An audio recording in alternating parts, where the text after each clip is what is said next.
everyone what's up सन्चु हुनुहुन्छ होला म पनि सन्चु फेरि पनि आइसकेँ नयाँ भिडियो लिएर तपाईँको दोस्त यस भिडियोको होस्ट अनि के छ खबर चट्ट चिलिङ हुनुहुन्छ होला है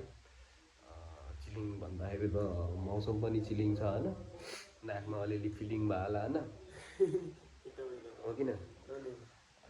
त्यही हो म पनि भर्खर ड्युटीबाट आएर बसिरहेको छु यस्तो निद्रा लाग्छ नि कसम छ कि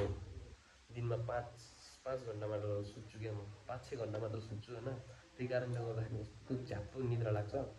त्यस बेला सुत्यो नि सुतेन भने त फेरि रातभरि यत्रो यात्रामा गरेर हेरिदिइहाल्छ फेरि मोबाइल हेरिदिन्छ फेरि लत्त खाता सुत्दैन यति धेरै ओभर थिङ्किङ गर्छु नि म सुत्ने बेलामा निदी लाग्दैन क्या कति धेरै स्ट्रेस लिएको त छ्या 24मा यति धेरै स्ट्रेस ल्याएर हिँडिरहेको छु क्या म के भन्ने रात यसो सुत्नु पऱ्यो हिजो होइन 2 बजीतिर आँख खुलेको थियो यसो सुत्नु पऱ्यो यसो सुत्न खोज्यो भाङ पुरै फल लाग्यो बुढी भाग्यो रे अरे होइन ए यस्तो होला कस्तो होला लाइफमा यति पैसा कमाउनुपर्छ उस्तो गर्नुपर्छ यस्तो गर्ने यस्तो थिङ्किङहरू राखेन टक्क यस्तो एउटा बाइक किन्ने अनि त्यसपछि भर्नु गर्ने होइन यस्तो हुन्छ नि जसको एक्स्ट्रा थिङ्किङहरू कस्तोहरू कन्टेन्टहरू क्रिएट गर्ने होइन त्यो सोच्दा सोच्दै होइन अनि त्यसपछि फ्यामिलीको बारेमा सोचिन्छ अनि त्यसपछि फेरि कामको बारेमा सोचिन्छ है अनि सोच्दै होइन हिजो 2 बजी सोच्नु लाग्यो मान्छेले सोच्दै बिहान ड्युटी जाने टाइम भइरहेछ यसो हेर्छु त ड्युटी जाने टाइम ल भाइ धेरै सोचेँ सस्तो टाइम त भने ए कति घन्टा सोचेको मैले 2, 3, 4, 5, 6, 7, 8, 9, 10, 11, 12 अराउन्ड 11 घन्टा थिङ्किङमै चलिदिएको क्या भनेपछि ओभर होइन एक्स्ट्रा ओभर थिङ्किङ गइछु क्या म थिङ्किङ पर्सन रहेछु क्या भन्ने बुझेँ मैले आज आएर अनि त्यसपछि गयो काममा पनि हेडा लाग्ने कि जस आज ल्यापटपमा कोही वाइफाई पनि कनेक्ट भएन खै वाइफाईमा प्रब्लम रहेछ क्या राउटरमा के प्रब्लम होला त्यो कारणले गर्दाखेरि झन् कस्तो झ्याउ लाग्ने क्राउड त्यसमाथि अर्डर पेन्डिङमा त्यो अनि त्यसपछि त म त केटाहरू भने केटा म त निक्लिहाल्छु भनेर निक्लेको हुन पनि बिहान कति 1 बजी गएको थिएँ अनि यस्तै भएको छ त्यसो 12 बजिसकेको छु 12 बज्यो अब एकछिन खाना सट्ट खाने सट्ट सुत्ने भनेर सोचेको छु अब फेरि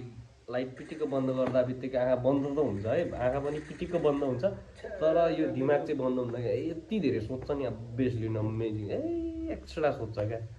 कति साह्रो सोचेको हो तैँले सोच्दै तेरो कपाल पनि झर्न लाग्यो त भनेर भन्छु मैले तर सोची गर्छ यो म्याच सिक्ने जहिले अचम्म लाग्छ मलाई त के गर्ने कहिले त्यही हो गाइज यति भन्दै म यो भिडियो चाहिँ यहीँ टुङ्गान चाहन्छु अब त्यही त म फेरि अब कन्टेन्ट क्रिएटर हो होइन तर कन्टेन्टहरू चाहिँ एक्स्ट्रा दिन खोज्छु बट बुझ्नेले बुझ्छ नबुझ्नेले त्यही हो त्यही यति भन्दै म चाहिँ व्यस्तताको रूपमा हामी गेम खेल्न जाँदैछौँ व्यस्त हुन जाँदैछौँ एक गेम अनि त्यसपछि खाना खान्छौँ अनि फेरि गेम हानिरहेछन् बिजिएमआई खेल्छौँ क्या हामी फेरि अनि 1-2 गेम म्याच हान्ने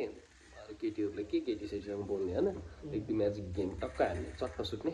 खानासाना पट्ट खाने चट्ट सुत्ने अनि त्यसपछि 1-2 गेम पट हान्छौँ न अनि त्यसपछि त्यही त हो गाइज रुटिन टाइमलाइन त्यही हो मेरो उठ्यो ड्युटी गयो ड्युटीबाट आयो त्यही पड्कायो खाना खायो चट्कायो ल यति भन्दै बिदा हुन चाहन्छु बिदा भयो ल तिमी पनि भन त समाप्त भन समाप्त भयो अब अनि अलिकति समाप्त यस्तोवाला भन न ल समाप्त गाइज ओके वाचिङ